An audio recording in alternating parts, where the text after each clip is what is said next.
haujui utapona lini. Mkaribie Mungu tu. Mikono yako juu. Pengine unaona vitakuwa, haujui utashinda vipi. Mkaribie Mungu tu. Pengine unaona watesi, haujui utapita vipi. Mkaribie Mungu tu. Wasikile na ukafishi. Pengine nijaribu katika ndoa yako, haujui utashinda vipi. Mkaribie Mungu tu. Hakuna linaloshindikana kwake. Hakuna linaloshindikana kwake. Hakuna linaloshindikana kwake. Hakuna linaloshindikana kwake. Aliyemshindia Elia katikati ya magharibi wa bahari, atakushindia na wewe. Mungu ni Mungu tu. Atabaki kuwa Mungu tu. Huyu Mungu wa mbinguni jamani. Mungu ni Mungu tu. Huyu Mungu wa Elia atabaki kuwa Mungu tu. Maishani mwako mama yangu wewe, Mungu ni Mungu tu. Alipote unapotembea baba yangu, atabaki kuwa Mungu tu. Atawainuke wamseme vibaya, Mungu ni Mungu tu. Atawaamka kae mbele yako, mikono yako susana hivi, mikono yako susana hivi. Hawatumisha na mahira mahira. Mkutano wote. Nisani sana mnaya. Wanadamu wanakusemea maneno. Nisani kwamba hautaweza katika jaribu lako. Wanadamu wanakusemea maneno kwamba hautashinda katika vita yako. Njia za Mungu sawa na za mwanadamu. Njia za Mungu sawa na za mwanadamu. Mipango ya Mungu sawa na ya mwanadamu. Akili ya Mungu sawa na ya mwanadamu. Maneno ya Mungu sawa na ya mwanadamu. Mawazo ya Mungu sawa na ya mwanadamu. Kazi ya Mungu sawa na ya mwanadamu. Sauti ya Mungu sawa na ya mwanadamu. Aliyemshindia Elia katikati ya magharibi wa bahari, akamshindia wewe.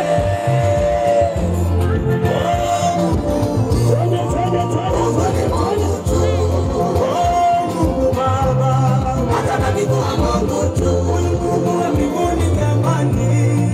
Mungu ni Mungu tu. Mungu wa Elia atabaki kuwa Mungu tu. Maishani mwako mama ya vigelegele vikobi. Mungu ni Mungu tu.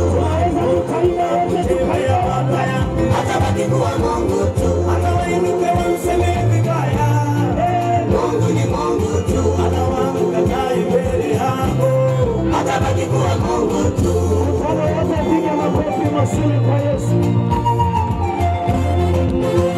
Ongeza vigelegele, vigelegele, vigelegele.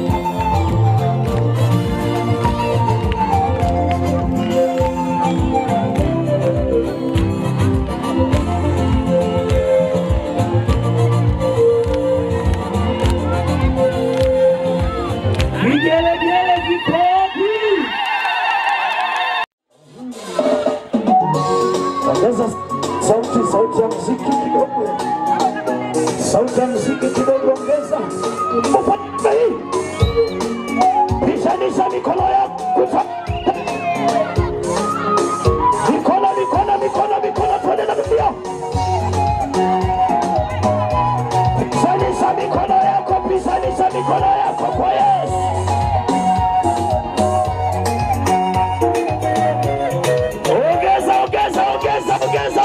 Ongeza. Mkutano wote fanya hivi. Yesu.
Piga mikono juu, piga mikono juu.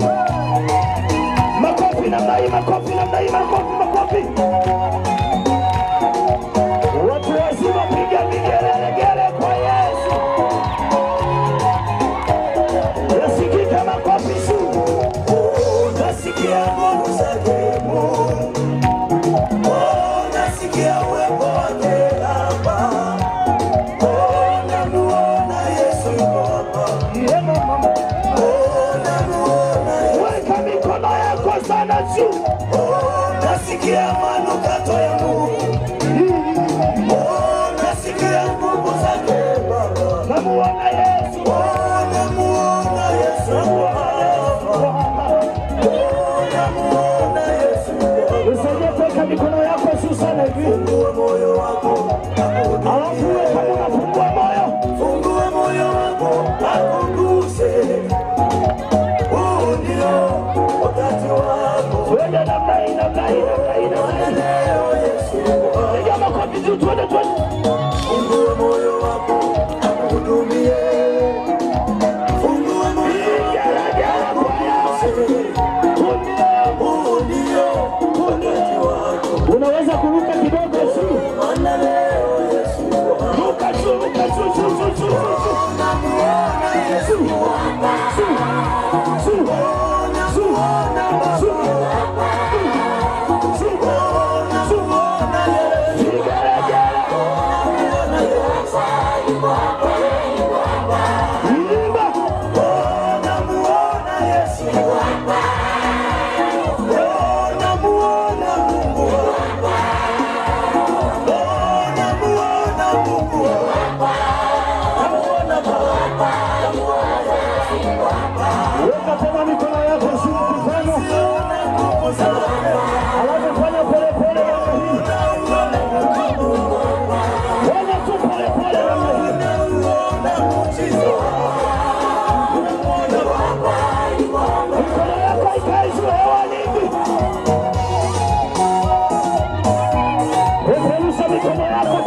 Mikono yako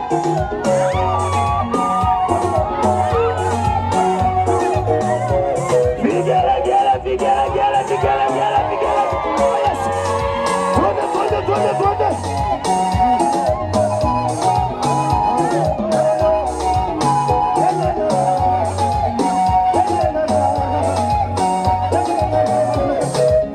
Weka mikono yako sana juu sasa.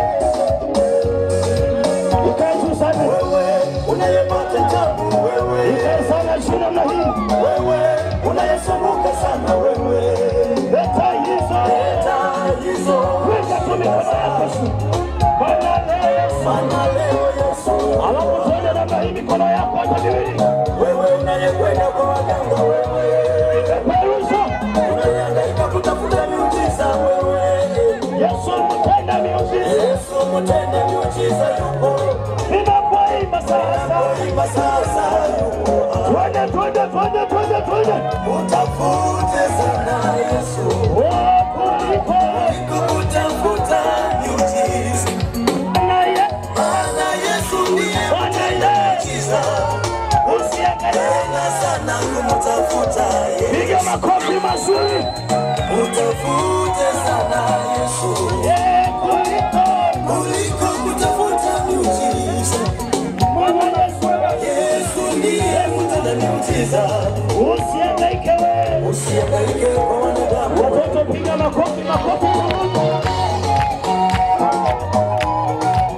Vigele, vigele.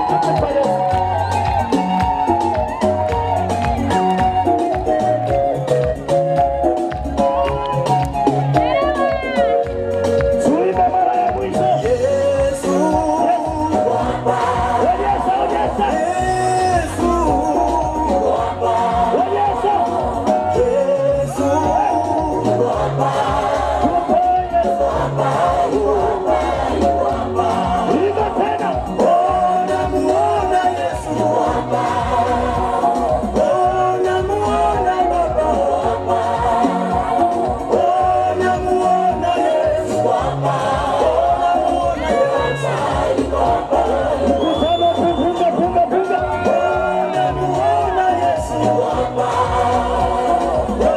namuona Mungu Baba, Weka mikono yako sana. namuona Mungu Baba, namuona Baba, namuona Yesu Baba. Upande ule pale weka mikono juu sana hivi. Siona nguvu Upande ule pale nataka. namuona Mungu Baba, Alafu namuona muujiza. wewe sasa mkutano wote namna hii.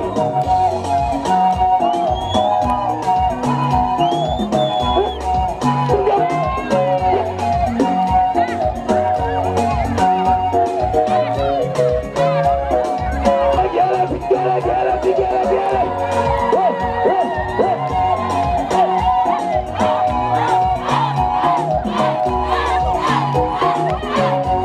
Vigele viko wapi? Luka. Shoo. Vigele. Barikiwa. Amen. Hallelujah. Amen. Tumpe Mungu makofi mengi ya shukrani. Wapenda Bwana Yesu asifiwe. Huu mkutano ni wa kwetu, wetu wote, Kiwira hii yote. Lazima wiki hii ijue iko hapa kwa kusudi la Mungu wetu wote. Wapenda Bwana Yesu asifiwe. Alafu niwaombe nyinyi tuliokaa hapa tukae hapa. Kuna kamkeka kazuri kama jani hapa. Alafu bado sisi tunaangalia mambo mawili, mkutano mzuri tulio nao, lakini pia tunajali afya zetu. Wapenda Bwana Yesu asifiwe. Na afya zetu tunazijali kwa kufuata wataalamu. Basi kaa mbali kidogo ili angalau ionekane tunafanya kitu kizuri. Wapenda Bwana Yesu asifiwe. Naomba basi tunakaa vizuri kama ambavyo serikali yetu imeturuhusu tuko hapa. Basi tunakaa kwa kuheshimu hata mambo haya. Lakini huu mkutano utafanya kazi pamoja na kuwaleta watu kwa Yesu. Tunaiombea nchi yetu ipite tena kipindi kingine cha COVID-19. Yesu wetu yule aliyefanya zamani yuko hapa leo na ataendelea kuwepo ili Kiwira iwe salama salimini kabisa kwa mkono wa Mungu, kwa nguvu ya Mungu wetu. Amen. Basi nimlete askofu. Naona muda wetu natukimbia. Siku tu ya kusalimia itapatikana, lakini mlete askofu atuletee baba yetu. Karibu. Funika macho tuombe. Baba mtakatifu, Yesu Kristo wa Nazareti aliye hai, tuko hapa kwa sababu umetupa ruhusa wewe. Tumeamka vizuri na tayari kwa neno lako takatifu ambalo mtumishi wako analeta mbele yetu. Fungua mioyo yetu, fungua dhamiri, mawazo, tupokee ujumbe kutoka kwako. Roho Mtakatifu aendelee kusema nasi kwa roho ya nguvu ya Mungu. Sasa tawala mkutano huu, eneo lote shetani ashindwe kukaa. Mapepo, roho za giza, roho za mauti, ushirikina na aina zote za mnyamkela, kwa jina la Yesu na viapisha na kuvikepeleka mbali, vielekee kuzimu, kwenye shimo huko, na kutupa shetani, na kutupa pepo, na kutupa roho za ubishi kwa jina la Yesu. Aina zote za ukaidi nyamaze kimya, mshindwe kwa damu ya Yesu Kristo Bwana wetu aliye hai. Nimeomba, amen.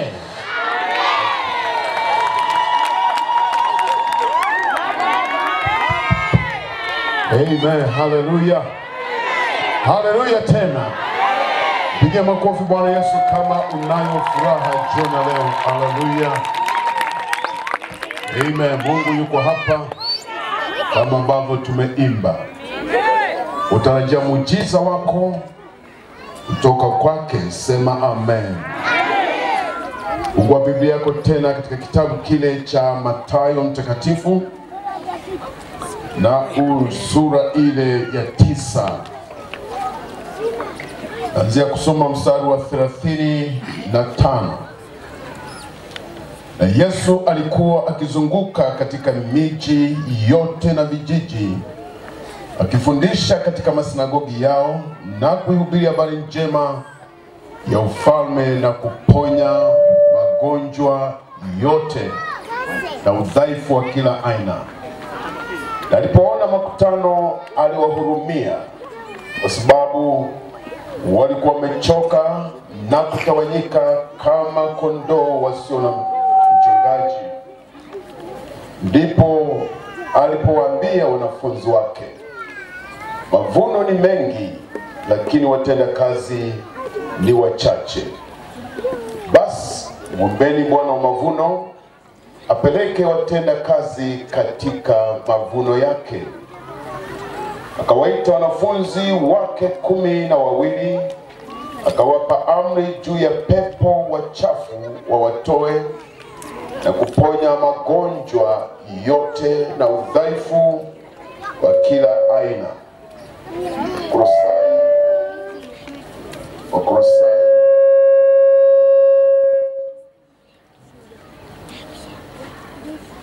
Kolosai sura ya 2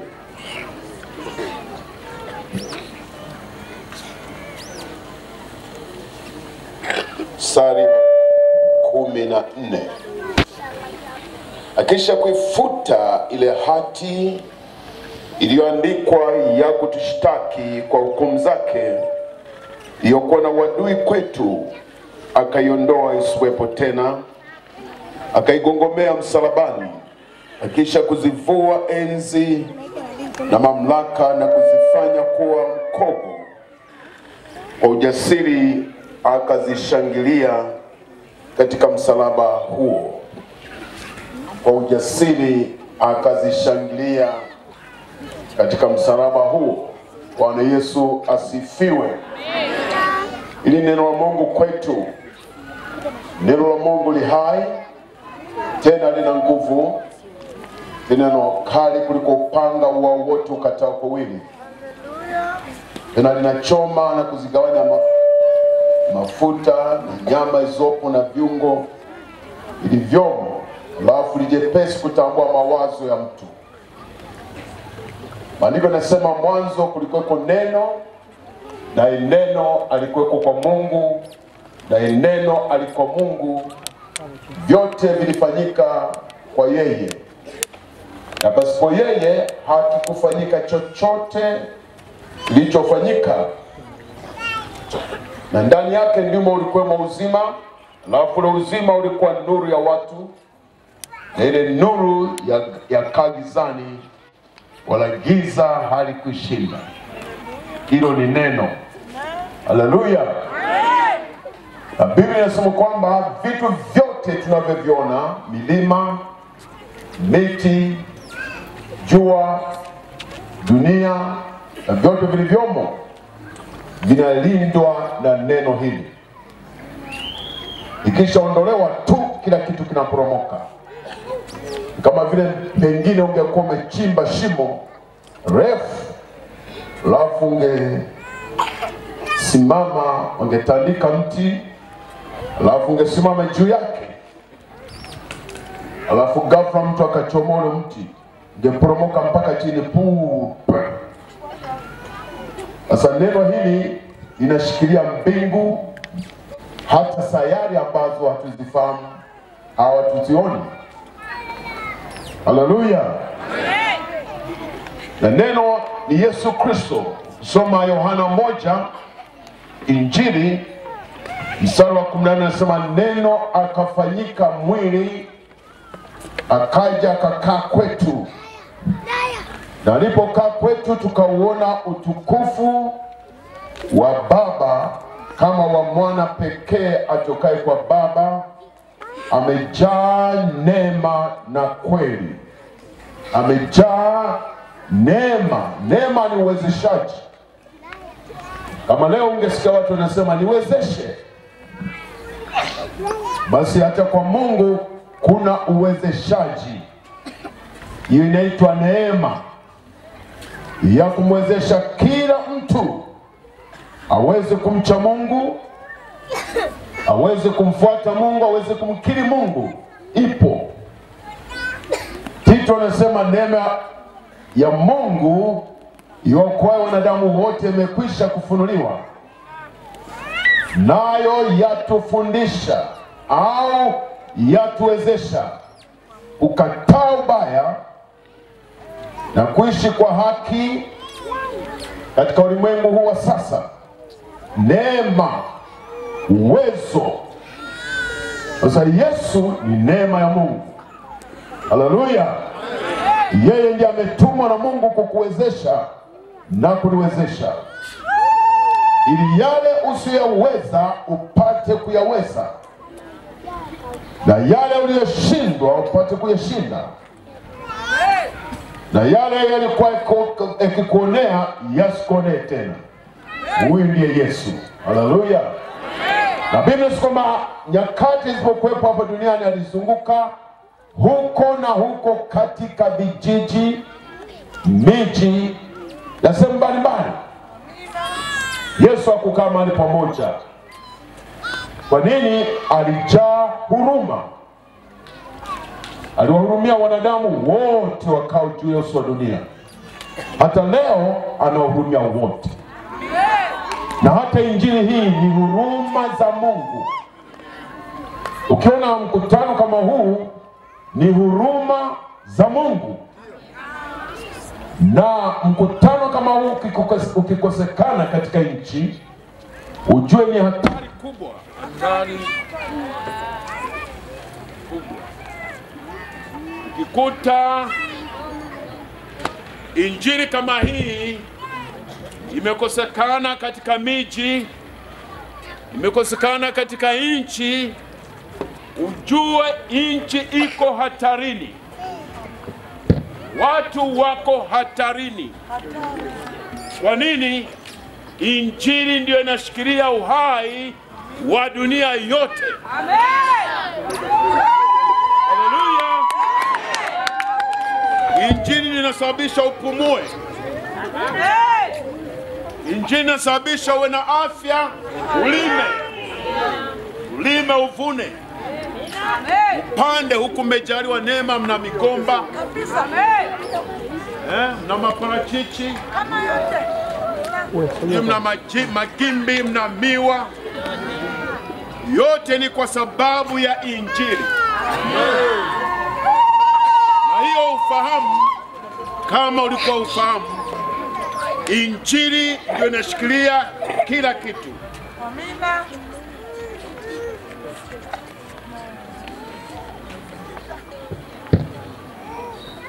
Injili ndio inashikilia kila kitu.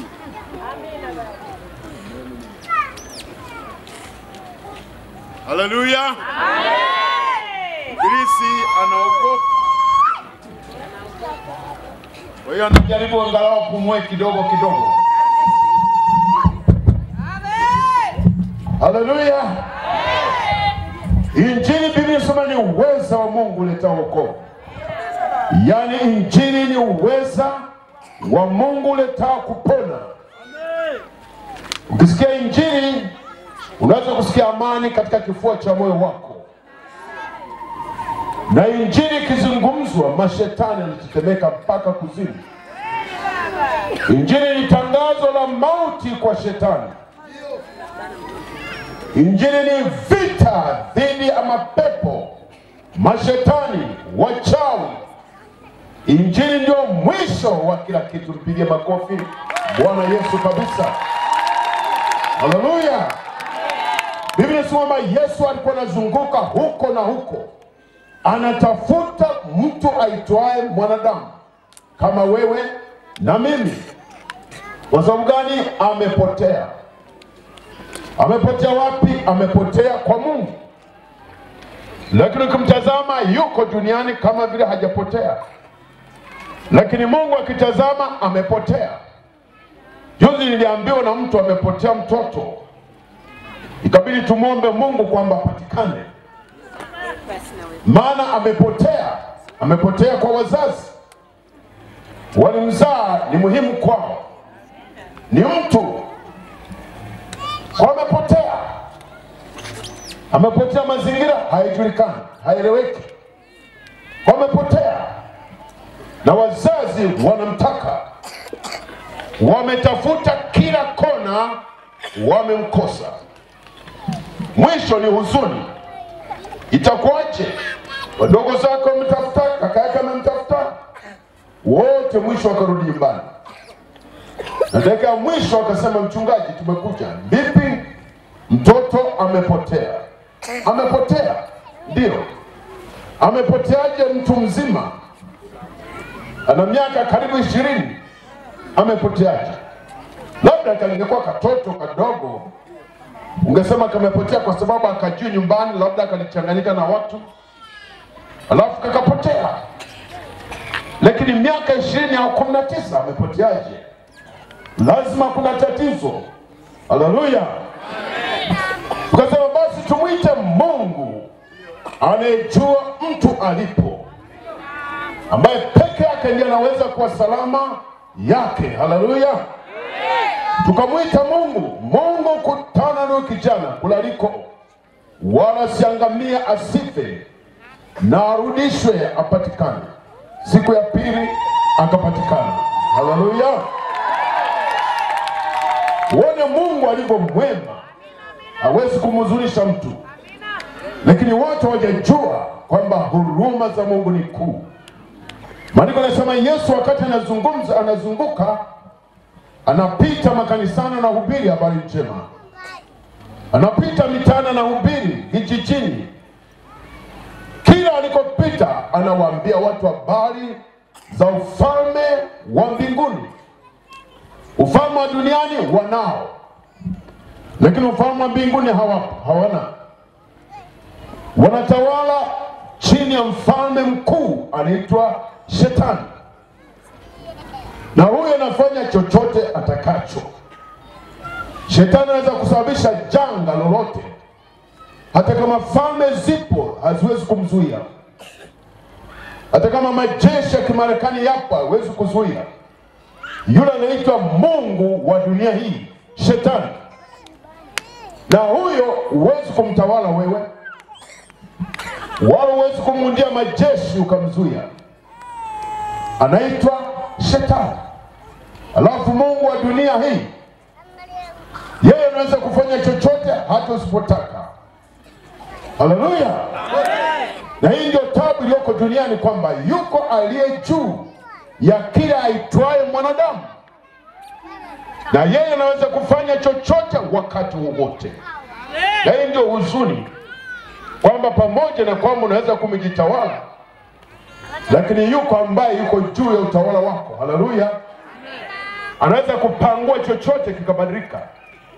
Kama leo amepangua dunia nzima. Hebu tusimame wote. Tusimame wote. Mungu anataka tuombe kwa ajili ya nchi yetu. Haleluya. Kila mmoja inue mikono yake juu. Si unajua nchi bila kwa salama, nchi huko salama na wewe. Dunia leo inatikisika na corona. Tunahitaji kumwita Mungu aiponye Tanzania na corona zote. Hata kama ziko zingine za kuja, zidhibiti zisitoke kabisa katika nchi. Lakini Mungu aponye na magonjwa yote ambayo yanawatesa watu. Hebu omba, funika macho na kila mmoja aseme, Mungu iokoe Tanzania. Baba Mungu, tumeshikana pamoja kama mkutano wa injili, habari njema. Wewe si muuaji, Mungu tupendaye wanadamu duniani. Lakini Shetani ni muuaji, husababisha majanga. Amesababisha janga la corona duniani kote, na hofu imeifunika dunia nzima. lakini tunasimama kwa mamlaka uliotupa. Umesema tukinyenyekea chini ya mkono wako, tukiomba rehema utatusikia, tena utatusamehe uovu wetu na kuiponya nchi yetu. Tunaomba rehema kwa ajili ya taifa letu la Tanzania. Bwana, utuponye na kutusamehe, na tunakataa janga hili kuendelea katika nchi.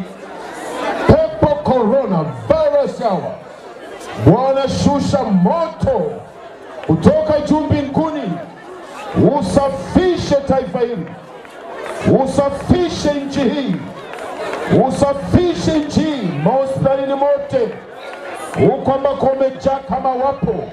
Bwana, pita kwa umeme na kwa uwezo, teketeza, wasafisha wote waliolala huko, wainuka wawe wazima kwa jina la Yesu. Hata kama wako nyumbani, nyosha mkono wako waguse, wasimama kinyume na wa shetani. Tunayo amri kwa jina la Yesu aliyeshinda. Toka katika nchi hii, toka kwa watu wetu, toka Tanzania, toka katika nchi hii, toka katika taifa hili kwa jina la Yesu. Tunakuapisha ibilisi, achia Tanzania, achia wa Tanzania, achia taifa la Tanzania. Neema ya Mungu ifunike nchi, uponyaji, utakaso, uzima, wokovu na baraka tele zifunike taifa lote, liwe salama salimini, asiwepo mgonjwa tena, wagonjwa, ili kwa jina la Yesu tunalizamisha kuzimu aliko ibilisi na kulifungia kwa funiko la chuma, lisiinuke tena katika taifa hili. Bwana, linda mipaka yote na kila nguvu ya uharibifu yeyuka isipate nafasi, katika jina la Yesu aliye hai. Wote tuseme amen. Tuseme tena amen. Mpige makofi Bwana Yesu kwa ushindi. Haleluya, haleluya, haleluya. Tunamwamini Mungu ataiponya nchi yetu na kuitakasa, na ameshaiponya tayari. Sema amen. Injili ni uwezo wa Mungu uletao wokovu kwa kila aminiye. Ndio maana Yesu alipokuja alizunguka. Maandiko yanasema kwamba akitenda kazi njema na kuponya wote walioonewa na ibilisi, kwa sababu Mungu alikuwa pamoja naye. Na ndio maana sasa alipopita katika miji, akakuta umati wa watu mitaani, mabarabarani, masokoni, majumbani. Alikuwa na uwezo Yesu wa kuona mbali na kufahamu anachowaza mtu na moyo wake ulivyo. Na hata walipokuwa nakusanyika kwenye mkutano zaidi kama wa huu, alikuwa na uwezo wa kuona mpaka ndani ya moyo wa mtu. Alikuwa na uwezo kuona kilio kilichomo japo kwa mnyamaza kimya. Alikuwa naona jinsi walivyo katika nyumba zao, kwamba wengine hawalali na yule asiyelala ni yule na yule. Japo akitembea mitani watu wanamwona kama yuko mzima, lakini ukitazama katika macho mengine ya kiroho unaona ana tabu. Alafu amefikia mahali anatafuta nani atakayemtoa kwenye tabu ile. Kwa Yesu wakati anatembea akaona kama kondoo milimani waliotawanyika hawana mchungaji. Kila mmoja mawazo yake, kila mmoja tabu yake, kila mmoja anafikiri afanyeje. Wengine hawalali, wengine nyumbani hakuna amani, wengine wanatafuta kujinyonga, wengine wanasema nani atokewa kunisaidia, hayupo. Wengine wanajitafuta jinsi ya jitihada mbalimbali, hazipo kama vile unavyotafuta wewe. Si umejaribu kutafuta jinsi ya kutoka kwenye shida, ile shida ambayo imekubana? Umefikiri wewe mpaka mwisho, nani atakayenisaidia? Kama kijana mmoja alipofikiri mpaka mwisho, akaona sasa maisha ni afadhali kuondoka duniani. Hakujua, alifikiri kwamba akiondoka duniani akifa basi ndio mwisho. Hakujua kwamba maisha yapo yanaendelea tu. Hata mwili ukianguka ukaupeleka kuzika, lakini bado unaendelea kuishi. Kwa sababu mtu ni roho, mtu sio mwili huu. Ndio maana utashangaa anasema kichwa changu, atasema tumbo langu linauma, atasema mguu wangu nauma, atasema mgongo wangu nauma, anasema kichwa changu. Huyo anayesema kichwa changu yuko wapi? Huyo ndio mtu. Huyo mtu hafi. Kinachokufa ni mwili, na huyo mtu hazeki wala gusu na magonjwa. Sema amen. Huyo anaishi milele na milele. Inategemea ataishi milele wapi. Ataishi mahali pa raha au pa mateso. Hilo ndio swali la muhimu, kwamba hivi nikianguka duniani leo nikafa, nitaenda wapi? Nitaishi wapi milele? Kwa sababu usifikiri utaisha. Hapana. Huyu kijana akasema nikifa basi itakuwa ni mwisho, tabu zitaisha. Maana na watoto 3 na mke mmoja, lakini hakuna kazi wala chakula nyumbani hakipo. Vibarua anavyofanya havitoshi hela. Watoto wanataka wasome, hana hela. Mke anataka vae, hana pesa. Kula kwenyewe ni kwa shida. Mwisho akafikiri ni dona, akaanza kujuta, kwa nini nilioa? Na kwa nini nizaa watoto wa maana imekuwa shida? Sasa nifanyeje? Je, niwakimbie au nifanyeje? Mwisho akasema hapana, lazima niondoke mbili. Niwache hapa nyumbani, alafu niondoke uhai nipumzike. Hakujua ataendelea kuishi. Haleluya. Maana Biblia inasema baada ya kifo ni kama kuhama. Ni kama vile unatoka Tanzania unaenda Kenya. Ukifika Kenya utaanza maisha mengine na taratibu za Kenya. Lakini wewe yule tunaishi hapo ujulikani tena. Haupo, umehama Kenya. Kwa kifo ni kama uhamisho kutoka maisha fulani kuingia maisha mengine. Ndio maana lazima ufikiri ukiwa hai, hivi itakapokuwa mwisho wa kuishi hapa duniani utaenda wapi? Na hayo maisha baadaye yatakuweje? Je, ni ya raha au ni ya tabu? Hilo ndio swali muhimu ambalo lazima jioni leo unaweza kujiuliza. Hivi kweli na mimi nikifa, au yule aliyekufa rafiki yangu yuko wapi? Anaishije huko alikoenda sasa? Haleluya. Watu mara nyingi mtu akifa, wakifika kwenye makaburi wanasema ilaze mahali pema roho ya marehemu peponi. Unamwambia nani?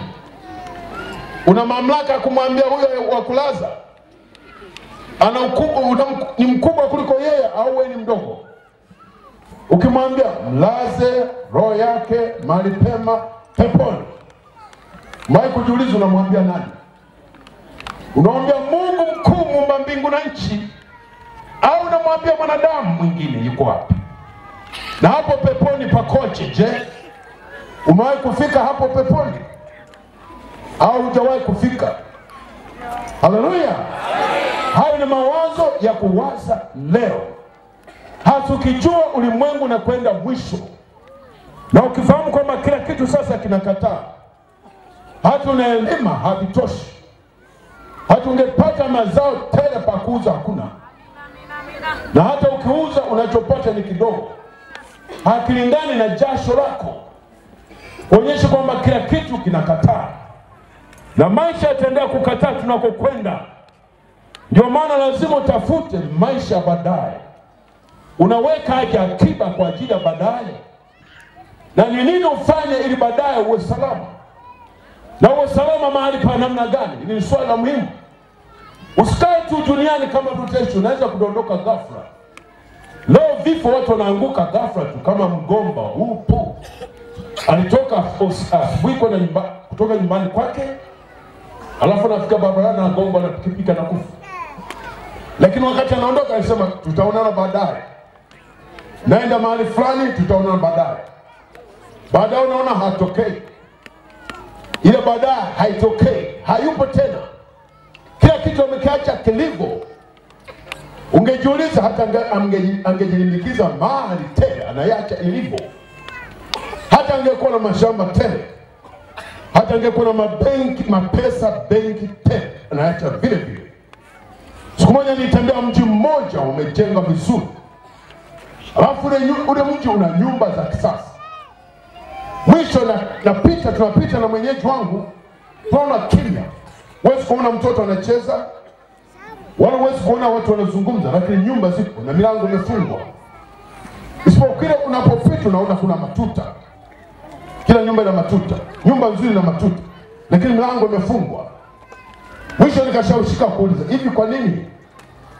Tumetoka kule tunapita hizi nyumba zimejengwa na nani? Akamwambia zimejengwa na watu. Huoni haya makaburi? Makaburi ndio ya nini? Ya watu. Wepi wenye nyumba hizi wamekufa. Wamekufa na nini? Na ukimwi. Walikuwa ni watu wenye pesa. Pesa zikawadanganya wakafikiri maisha wataishi milele. Wakazitumia kwa nasa wakujua. Kumbe Ibilisi ameweka mtego unaitwa ukimwi. Ili ateketeze wanadamu wote walafi wa dhambi. Afutilie mbali kizazi. Ametengeneza mwenyewe, awamalize mwenyewe. Kwa nyumba zimebaki za fahari, hakuna wenyeji. Wote wako makaburini. Je, umeenda wapi? Kama kumjua Mungu wamepotea milele. Hiyo ndio huzuni. Wameingia pasipofaa. Na hivyo ni majuto. Na niko ukijua watu wengine wanasema kwamba nikitupwa jehanamu nitateketea. Lile ni tanuru. Tanuru la kuishi humo milele. Unaunguzwa, unaibuka kama mtu vile ungetumbukiza, ungeanza ungechemsha uji. Au unapika maharage. Alafu ona yameanza kuchanga, utashanga nazama yanainuka. Yanazama yanainuka. Si ndio? Yanazama yanainuka. Hilo ndio tanuru la mwanadamu mtenda dhambi. Ambalo Mungu amenitengeneza wakati hasira yake itakapowaka. Afutilie mbali wazinzi na makahaba na walevi na wauaji. Afutilie mbali atengeneze kizazi kipya. Sema amen. Hii ndio sababu ya injili inahubiriwa, kuokoa wanadamu. Na hii ndio huruma iliyompata Yesu alipotazama watu wametawanyika. Hakuna hata mmoja anawaza juu ya Mungu. Kila mmoja anawaza juu ya matatizo yake. Matatizo yamemzunguka, hawezi pa kutoka, hana. Ni kama fence imemzuia. Na hivyo mawazo anawaza kile na kile. Anatafuta pa kutoka, hatoki. Ibilisi amemzingira kwa kutwa za matatizo. Na ile matatizo mwisho anasema afadhali kufa. Lakini kama nilivyosema, kifo sio mwisho. Haleluya. Kifo ni ng'ambo, unavuka, unaingia maisha mengine. Mtu mmoja alikuwa anaitwa Lazaro. Alikaa karibu na mtu mwenye utajiri. Maandiko yanasema yule tajiri alivaa nguo za hariri. Nguo zinazoteleza. Zamani ukivaa nguo iliyoteleza maana kuna pesa. Na huyo Lazaro alikaa huko, alikuwa anakula makombo chini ya yule tajiri. Tajiri alisahau, akafikiri ataishi milele. Hakujua kwamba walikuwa kwa matajiri nao hawapo tena. Hakuwahi kujiuliza wameenda wapi na mwisho wao ni nini. Hakuwahi kujiuliza kwamba waliacha akiba zao. Waliokuwa mnafukia ardhini walifukia, waliziacha. Walioweka benki waliziweka, waliziacha. Wakaziondoka nyuma, watu wakagombeana. Wakapigana mapanga, kunyang'anyana. Yeye hayupo. Hakufikiri yule tajiri. Lakini Lazaro pamoja na umaskini alimtambua Mungu wake. Sema amen. Alijua katika maisha ya umaskini bado uhai upo. Umaskini hauendelee kukaa milele, una mwisho wake. Maana kila tabu ina mwisho. Mbio za sakafuni mwisho ni ukingoni. Haleluya. Kwa tajiri alijua kuna maisha baadaye. Utaondoka bila kuaga. Hicho ni saa mbaya. Leo ni siku ya wokovu. Unaposikia habari njema ya Yesu kuhubiriwa namna hii, ni huruma za Mungu zinakuita kwamba mwanamke, tengeneza muda wako, patana na Mungu wako, jiweke tayari. Maisha yanayokuja tunaishi ni ya muda tu, sio ya milele. Wangapi waliishi leo hawapo? Mimi nilikuwa na wazazi wangu wote hawapo, ningetamani kuwa nao lakini hawapo. Hata mimi naishi itakuwa sipo tena wakati fulani. Hata kama watu wangenipenda hawatanikosa tu. Kwa nini? Tunapita duniani. Lakini huko tunakokwenda ndio kwa muhimu kuweka sawasawa maisha yako kabla ya wakati wake. Injili inakuita utambue mambo hayo, ili utengeneze maisha yako tayari kwa kuondoka. Ukiwa tayari hutajuta. Paulo anasema kufa ni kupumzika, ni faida, lakini kuishi ni Kristo. Kwa nini Paulo anasema kufa ni kupumzika? Aliona ng'ambo ya kifo chake. Aliona maisha ya bora, ya thamani, kwamba afadhali. Wakati mwingine anasema hivi, natamani kuondoka katika kao hili, natamani kuvuliwa ili nivae kao lisioharibika. Aliona katika maisha haya yale ambayo yanatamanisha watu, hata inaonekana kama ni fahari, aliona kama ni kinyaa. Alitazama dunia, inaona imechakaa, imechosha, inachosha. Akaona maisha ng'ambo ya pili kwa neema ya Mungu. Akatamani kutoka katika maisha haya ambayo wewe unaogopa kutoka, unasema mimi naogopa kufa. Lakini sivyo, ukimjua Mungu utashangaa unatamani kuondoka katika ulimwengu huu. Na kama Mungu atakuonyesha unapokwenda, utatamani uondoke. Sema amen. Alikuwa kwa mtu mmoja alikufa, alikuwa rafiki yangu. Aliugua, wakati wa kufa ulipofika akakata roho. Kumbe watu wanaomba kwa bidii, kwa nini anakufa asife, lakini akakata roho kafa. Wakaendelea kuomba kwa bidii, kwa sababu maombi yana nguvu. Tunapoomba Mungu anasikia. Tukikuombea Mungu atakusamehe tu. Ni juu yako kukubali kwamba anakuja kwako Yesu. Alafu tutamwita Yesu, atafuta madhambi yako. Wale watu wakaomba kwa bidii. Wakaomba kwa bidii. Na kwa kuwa Mungu anawasikia kwa sababu anamcha, yule mtu akashangaa na pumu amerudi tena. Lakini akagombana nao. Akamwambia, kwa nini mnaomba? Kwa nini mmenirudisha duniani? Wakashtuka tena, vipi tena? Mkali. Kwa nini mmenirudisha? Gari lilikuja kunichukua na malaika wawili, lilikuwa kijani ambacho hakielezeki duniani. Nilikuwa nakwenda katika nchi ya ajabu ya kushangaza, na mahali pangu ni salama. Lakini naona mnaomba, mnalia kwa machozi. Mungu akasema, naona ndugu zako, lazima urudi. Akasema sitaki. Akasema lazima urudi. Ndio maana Mungu anikisema sitaki, sasa basi uende mara moja utarudi. Ndio maana nimekuja, msiombe tena. Maana nilikuwa nakwenda nyumbani kwangu. Haleluya. Hii ndio faida ya kuokoka. Ukiokoka una hakika mahali pa kwenda salama. Lakini usipookoka umepotea milele. Utaingia kwenye tanuru lile. Huo moto kunaogelea, huku unateseka, unaungua. Ule moto hauelezeki. Ukisoma katika utafiti utagundua unatisha. Utapenda uingie pale. Ni moto ni kama unazungumza. Unafikiri na sauti, unakula watu tu. Hautafuni kitu kingine isipokuwa mwanadamu. Na mwanadamu anapokuwa ndani mle hawezi kufa, isipokuwa ni kama anaogelea kwenye maji. Lakini kwa mateso na kilio cha kusaga meno, hakuna anemsikiliza mwingine. Kila mmoja anajililia mwenyewe. Hii ndio sababu ya injili hicho na leo. Huruma za Mungu, Yesu anakuita. Aliona wanadamu wamepotea, wametawanyika mawazo, kila mmoja mambo yake. Wengine majambazi, wanawaza kwenda kuiba. Mwingine anawaza kwenda kuingia kwa mke wa mtu. Mwingine anawaza kwenda kuvunja nyumba. Mwingine anawaza kupiga mke. Mwingine anawaza kufanya maovu. Mwingine anawaza kwenda kuchawika. Kila mmoja mawazo yake. Yesu akitazama na kila watu ana mawazo yake. Wametawanyika. Hawafikiri habari za Mungu mmoja, wala wana safari moja, wametawanyika. Huyu anaenda huku, huyu anaenda kule. na huko nakokwenda ni maangamizi matupu. Ndio maana Yesu akasema, iteni muombeni Bwana apeleke. Wameiva kwa kuvunwa, wameiva kwa kuvunwa. Maana sasa ni wakati wa kuwaponya.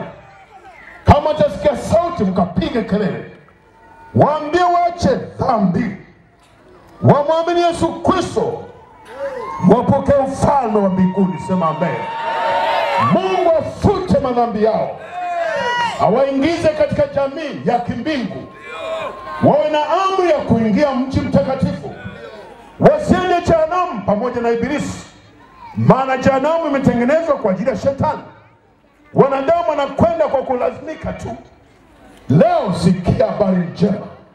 Injili ni uwezo wa kukutoa kwenye dhambi. Inaweza kuvunja nguvu ya dhambi. Haleluya.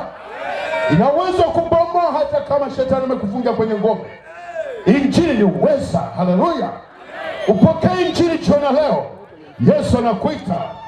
Anasema, binti, toka uko dhambini. Mwanamke, toka katika dhambi. Mwanaume, toka uko uliko. Ibilisi amekusudia mabaya maishani mwako. Anawaza vibaya juu yako na hasira ya kutisha. Anatafuta sage. Hujaona shetani anaweza kuweka mtego. Ukashangaa basi zima lina watu 65. Akatengeneza jini akaliweka barabarani. Dereva anaendesha gari buu. Ghafla anakuta amesimama mtu mbele barabarani. Anajaribu kumkwepa yule mtu anayefuata gari. Mwisho anakuta dereva anaenda pembeni, wote 65 wanakufa. Ibilisi anasema, nimeshavuna na mimi. Hicho ndio kusudi la Ibilisi, kuangamiza. Yesu anasema, mimi nimekuja wawe na uzima, kisha wawe nao tele. Lakini mwizi amekusudia kuangamiza, kuchinja, kuharibu. Hana huruma na mwanadamu, maana hakumuumba. Mwenye huruma ni Mungu tu. Sikieni wa Tanzania, Mungu anawaita. Tubuni dhambi zenu, kuiamini Injili. Geukeni, mpokeni Yesu Kristo anawaita. Akuendelee akuweka katika maisha mema salama. Kwa nini uangamie kifo kibaya? Kwani upotee kwa Mungu aliyekuita? Kwani umfuate mtu ambaye akukumba? Ibilisi akukumba. Unapoishi katika dhambi, Mungu anawaita. Ndio maana alimleta Mwokozi. Maana ni wanadamu, kama nilivyosema jana, wote wamepotea. Wote wanamhitaji Mwokozi. Wote wanapaswa waokolewe. Wote lazima kubali kumpokea Yesu. Maana Mungu ameona dunia yote wameharibika. Hakuna mwema hata mmoja. Ametengeneza njia ya wokovu. Kila mmoja mkubali Yesu atubu dhambi zake. Hii ndio maana ya Injili inapohubiriwa. Ni wito, ni mwaliko kwamba wanadamu jiponye, ingie kwa ufalme wa Mungu. Sema amen. Yesu anasema mavuno ni mengi. Akina Petro, ndio mavuno ni mengi. Wanamuuliza, yako wapi Bwana? Yako mavuno tele. Mtakapofungua macho mtaona kwamba kuna vilio kwenye nyumba, kuna machozi, kuna majonzi. Tunapohubiri Injili sasa hivi, kwenye nyumba fulani wanalia, kuna nyumba nyingine wamekusanyika wanawaza ndugu yao yuko karibu kukata roho. Wanafikiri kama ni matibabu, wamejitoa ipasavyo, fedha zimeishi. Ndani kuna vilio kwenye majumba. Nyumba zinaficha mambo mengi. Ungepita kila nyumba ungekutana vilio, ndipo ungejua kwamba kumbe duniani hakuna amani. Amani ni kumpata Yesu, Bwana wa amani. Aingie katika moyo wako. Sema amen. Akupa amani ya kweli. Sema amen. Uwe na matumaini ya kwenda mbinguni. Uwe na uwezo juu ya shetani. Uwe na uwezo juu ya mchawi anayekuwaza vibaya. Uwe na uwezo juu ya madhambi. Uwe na amri juu ya pepo wabaya. Ukimwambia pepo toka, atoke. Ukimwambia kipofu funguka, funguka, afunguke. Ukimwambia kiwete tembea, apate kutembea. Kwa jina nani? La Yesu Kristo. Na jina leo yupo hapa Yesu Kristo. Ni shahidi wa Yesu kuwepo kwake. Kila anapohubiri Yesu anakuwepo. Nimeona akiponya wagonjwa na kuokoa wenye dhambi. Popote Injili inapohubiriwa, Yesu lazima awepo. Awepo kulithibitisha neno lake. Na ndio maana tu mashahidi wa kazi zake. Tumeona jinsi anaokoa hata watu waliokuwa wameshindikana. Nakumbuka jinsi Yesu alimwokoa kijana jambazi wa kutisha. Huyu kijana alikuwa anaitwa Chaula.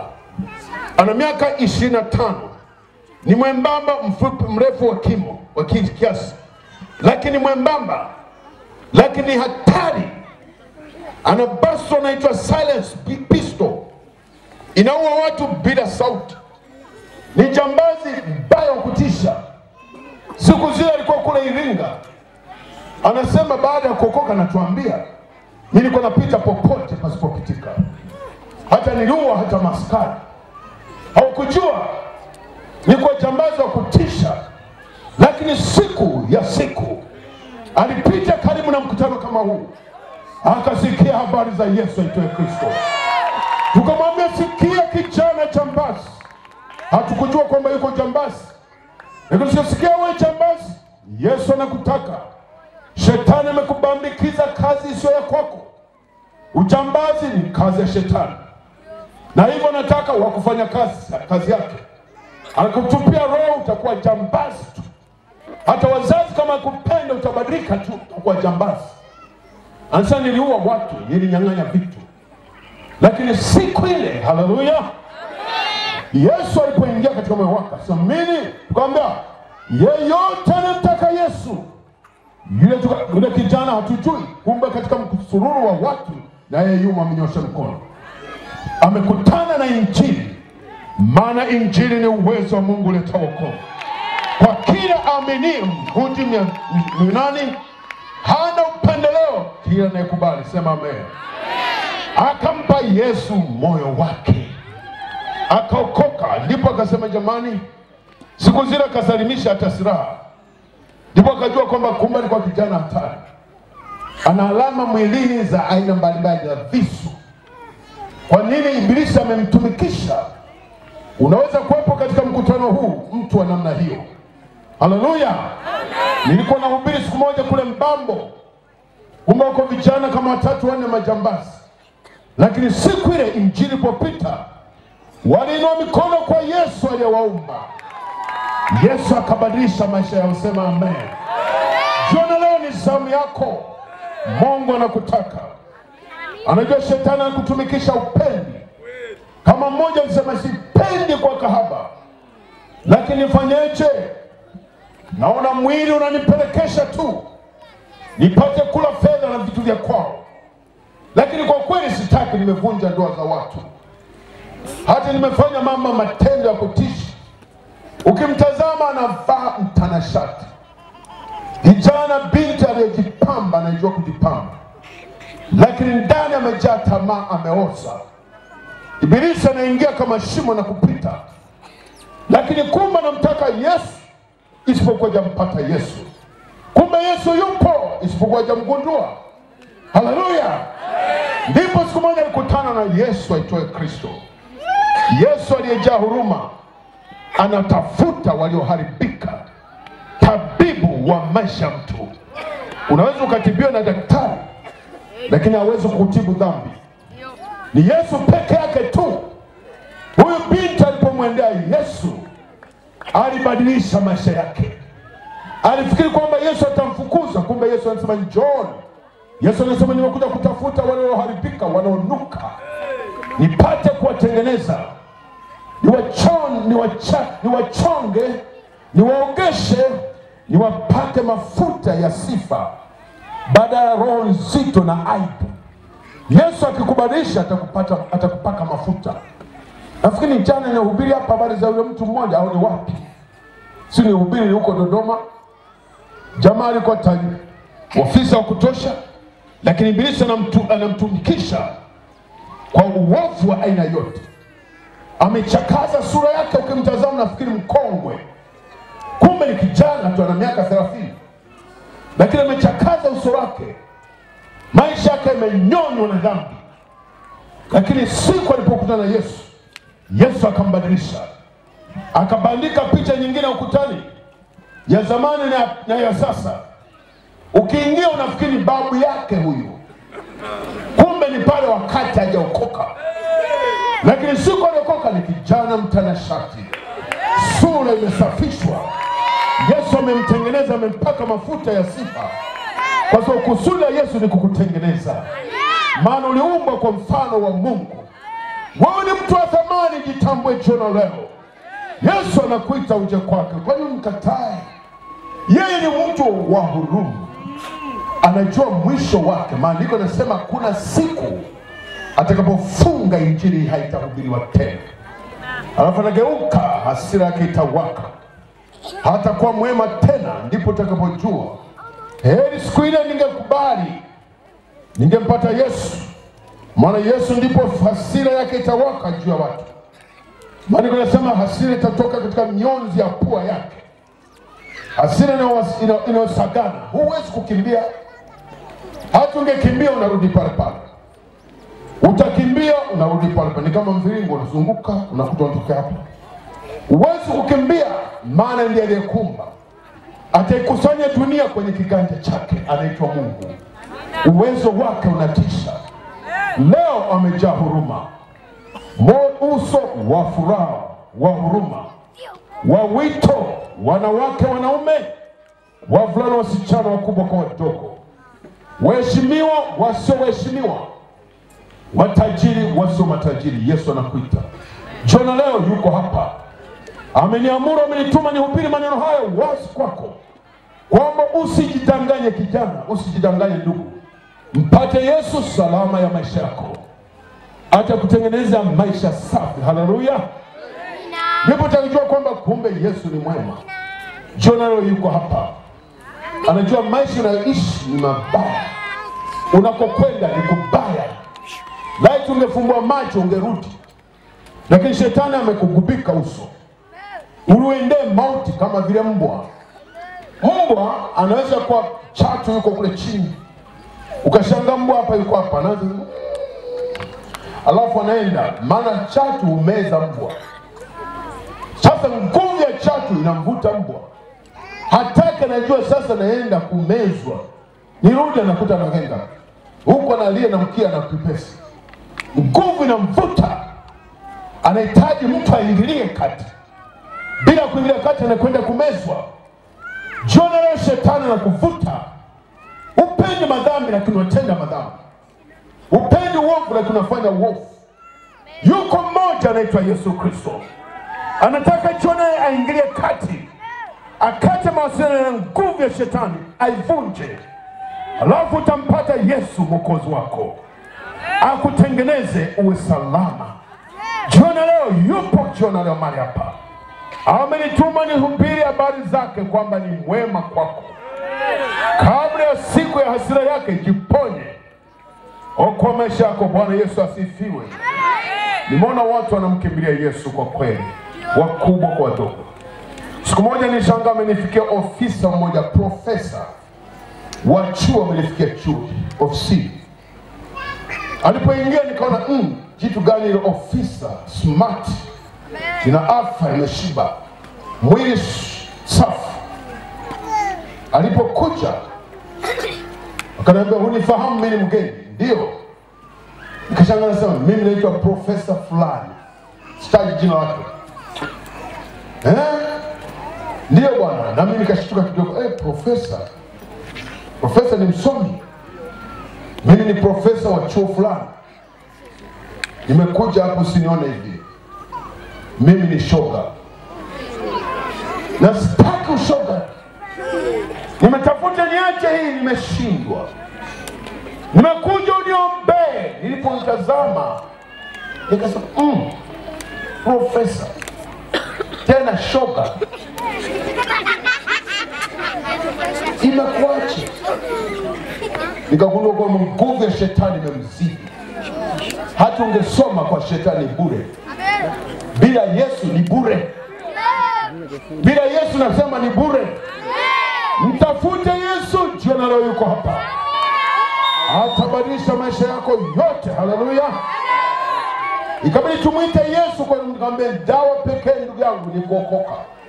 Hilo ni pepo limekuvaa ili kutumikisha na kukudhalilisha na kuchezea profesa wako kama takataka. Heshima iko wapi ndugu yangu? Mpate Yesu. Sasa niko tayari. akaanguka chini kwa magoti kwa toba. Unaona, watu wanamkimbilia Yesu. Hii ni zamu yako jioni leo. Simama pale ulipo. Simama pale ulipo ndugu yangu. Yesu amejaa huruma. Anajua jinsi unavyowaza kiasi cha kufa. Jinsi unavyowaza mambo hayaendi, shida tena, huzuni, mashaka yamekupata. Leo uyalete tabu hizo kwa Yesu. Wote tuje huku mbele. Wote mlioko ndugu zangu, najua mlikuja kumsikiliza Mungu wetu. Naomba mjae hapa katikati, wote tufanye lile ambalo Mungu ameniamuru nifanye pamoja nani. Njoni hapa wote mjae hapo palipo wazi hapo. Tujazane wote hapo. Msiende kule nyumbani. Muje tufanye kwa muda mfupi, utaenda nyumbani kwako. Nafasi ni muhimu kabisa, usiipoteze. Utaijutia. Utaijutia. Mungu anataka jambo muhimu katika maisha yako, maisha yako. Wote tujae hapa, naomba mshuke. Tujae hapa, tujae, msogee mlioko mbali, msogee. Msogee wakati wanaimba. Mungu akubariki kwa kutii kwako. Maandiko yanasema mkitii mtakula mema nchi. Lakini mkikataa mtangamia kwa upanga, maana kinywa cha Bwana kimenena haya. Sogea. Sogea, tumuombe Mungu wetu. Nifanye ile ambalo Mungu ameniamuru kufanya. Tujae nyoko mlioko mle ndani kwenye viti. Hapo msiache wazi, mjaze, funga kabisa pale. Hapo nyuma ya hiyo kamera, nyuma ya kamera mjaze kabisa. Nafasi ni kwenu. Naam. Barikiwe wewe kwa kutii. Laiti ungeona Mungu moyo wake jioni leo. Ungeona moyo wako umejaa huruma na shauku kubwa. Ni vipi utamwelewa apate kutenda jambo jema kwako? Nafasi ni muhimu kwako. Muhimu kwako ndugu yangu. Na sasa funika macho yako, inamisha kichwa chako chini. Funika macho yako. Kila mmoja kwa heshima ya Mungu. Funika macho yako. Huruma za Mungu zinakuita jioni leo. Je, uko tayari kumtii au kumkubali? Aliwaambia Yerusalemu, laiti ungejua Yerusalemu yapasayo amani sasa, lakini umefichwa machoni pako. Mungu alitazama Yerusalemu akakuta jinsi itakavyozingirwa na majeshi ya Kirumi na kuangamia kwake.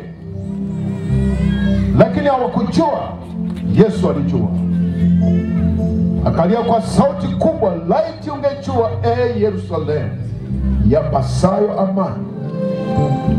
Laiti ungejua wito wa Mungu, ungejisalimisha kwake. Jioni leo ndugu zangu, Mungu ameniamuru niombe pamoja na wewe unayesema namtaka huyu Yesu. Yesu wa huruma aingilie kati maisha yangu anayovuruga shetani. Anigeuza, anibadilishe, anipe maisha mapya.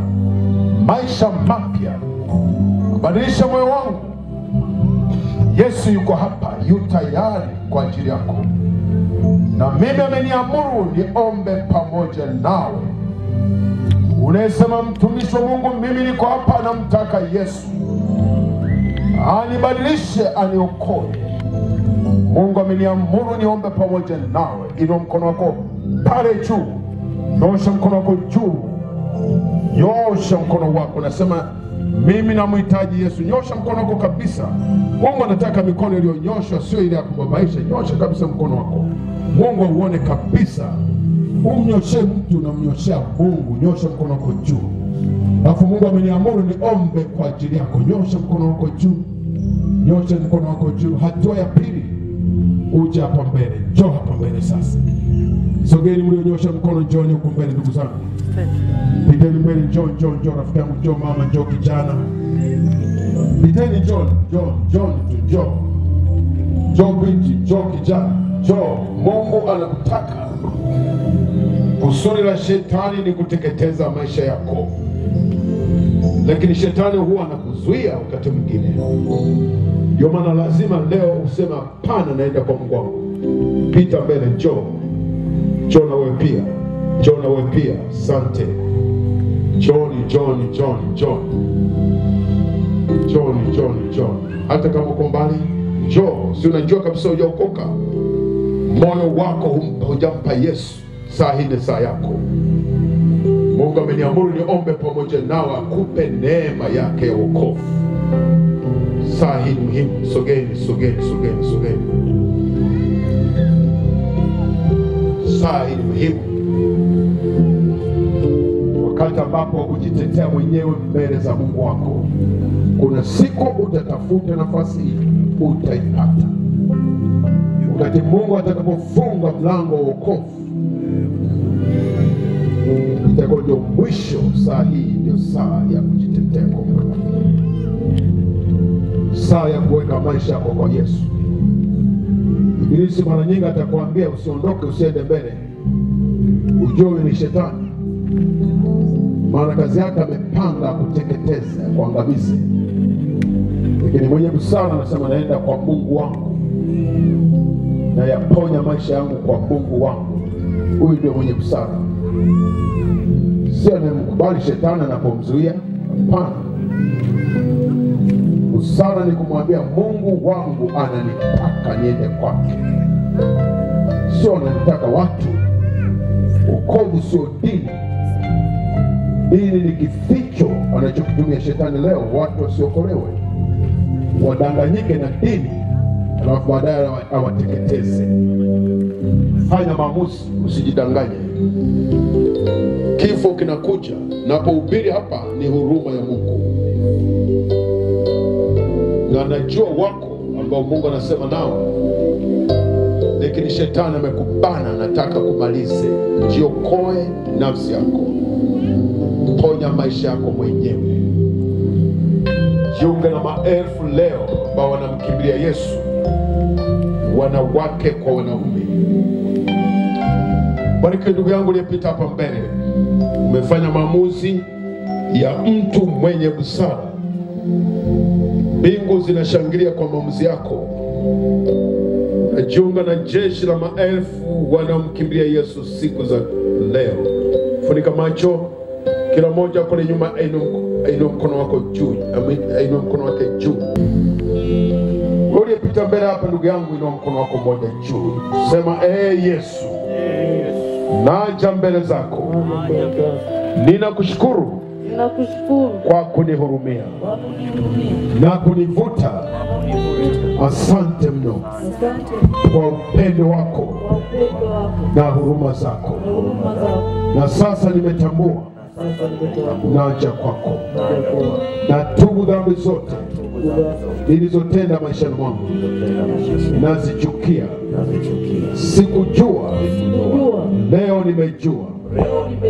Nimeamua sasa kwa moyo wangu wote kuzitubu zote na kukupokea Yesu. Unisamehe, unitakase, unioshe kwa damu yako ya thamani. Nitakufuata na kukutumikia siku zote za maisha yangu. Nipe uwezo wa kumshinda shetani na madhambi yake. Nitakutumikia, sitarudia dhambi tena. Asante Mungu wangu, katika jina la Yesu. Sasa nimeokoka. Sasa nimeokoka. Nimetubu dhambi zangu. Yesu amenisamehe, ameniokoa. Nimeokoka sasa. Shetani toka kwangu. Nimekukataa. Mimi sio mwenye dhambi tena. Nimeokoka. Yesu ni mwokozi wangu. Katika jina la Yesu. Teremsha mkono wako moyoni, kwenye kifua cha moyo. Kama yuko mgonjwa, anyosha mkono kule nyuma. Yuko mgonjwa yeyote, pita mbele. Kama yuko mgonjwa, haraka hapa mbele. Ugonjwa yoyote, ugonjwa aina yoyote, ugonjwa Ugonjwa wote mgumu mzito ulioshindikana kokote, lete kwa Yesu, yuko hapa kuponya. Ugonjwa yoyote kama yupo, leo ndio mwisho wa taabu zako. Leo ndio mwisho wa taabu zako.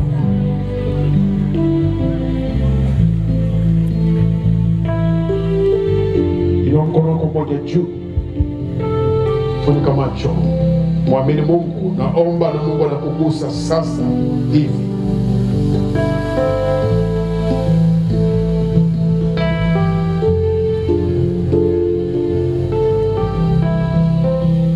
Funika macho yako, mwamini Yesu sasa. Tunaomba Yesu yu tayari kukuponya sasa. Anakwenda kushusha uzima wake juu yako na kila kitu kitatoweka sasa. Macho yako hapo, macho. Sogezeni tu.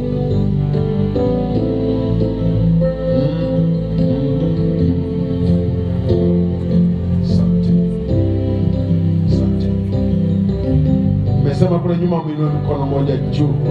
Mkono huu Mungu utumie kuwaleta wengine kwa Yesu. Kesho uje na rafiki yako, jirani yako, ndugu yako, mwambie twende kwenye mkutano wa Mungu. Sema asante Mungu. Kila mmoja sema asante Yesu. Wakati sasa ni wa kupona kwangu. Ulichukua magonjwa yangu yote juu ya msalaba, na kwa kupigwa kwako Yesu mimi nilipona. Sina ugonjwa tena. Ugonjwa ni wa shetani. Nami na uamuru sasa kwa jina la Yesu, utoke sasa ugonjwa. Kwa jina la Yesu na kuamuru wewe ugonjwa unitoke sasa. Utaanza kuamuru ugonjwa wakati naendelea kukuombea. Unauamuru kwa jina la Yesu. Baba Mungu, katika jina la Yesu Kristo lipitalo majina yote, naomba shuka ujidhihirishe katika mkutano huu. Uwezo wako ushuke, gusa watu wao kwa jina la Yesu. Shetani na kuamuru, pepo kuzimu, pepo uchawi, pepo mateso, pepo maumivu, pepo ushirikina, pepo kuzimu, na kuapisha kwa moto. Toka nenda, waka moto. Teketea shetani. Waka moto, waka moto, waka moto. Teketea shetani, waka moto. Toka chenenda. Toka chenenda. Waka moto, teketea.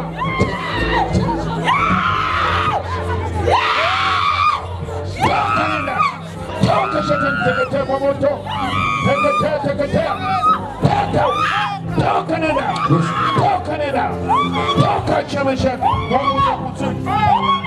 Toka mamlaka za giza. Epa chako. Waka moto, waka moto. Teketea shetani. Teketea kuzimu, teketea. Toka nenda. Ama. Toka udhaifu wa jina la Yesu. Pepo kilema udhaifu moyo. Toka chamina. Toka chamiko yako. Atanishika kwa jina la Yesu na kutupia moto shetani na chama. Acha macho yake, acha kifua, acha tumba cha masikio, pepo kizimu, pepo pepo, pepo pesa, pepo ushirikina. Toka nenda, waka moto. Toka nenda, waka moto. Toka kilema, polio, toka chia funguka. Toka teketea kwa moto. Mungu zote za Yesu. Pepo uchawi, zote funguka.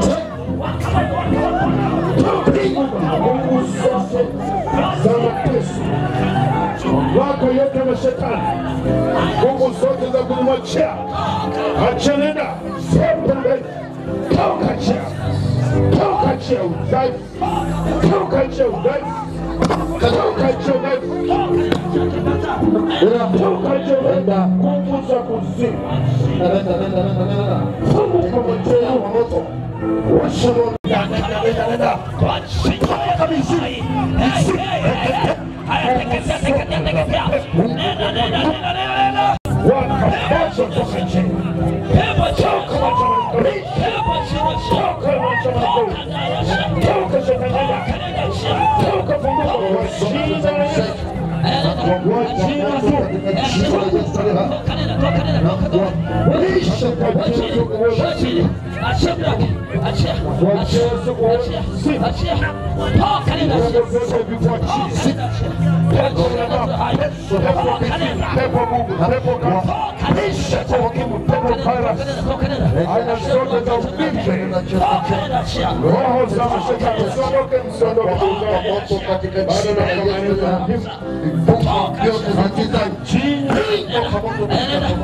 Yesu Kristo. Wote tuseme amen. Piga makofi tuseme amen. Piga makofi. Ndugu zangu, msiondoka mliopita hapa mbele. Maamuzi yako ni muhimu sana. Hatutaki shetani akurudie. Wewe mama usiondoke pia. Shetani asikurudie. Tunataka kuhakikisha maisha yako yanakuwa salama salimini. Uingia kwa mara moja wakupa maelezo ya kufanya shetani asikurudie tena. Hapa tu kwa muda mfupi utaenda pale. Haleluya. Ndio mkono kule mfuate yule. Uingia kwa muda mfupi utaenda nyumbani. Mama wewe na huyu mama aende huko. Okay, tupige makofi kwa Bwana, tupe sifa Bwana Yesu. Karibu mwenyewe. Naomba tuombe. Omba mwenyewe.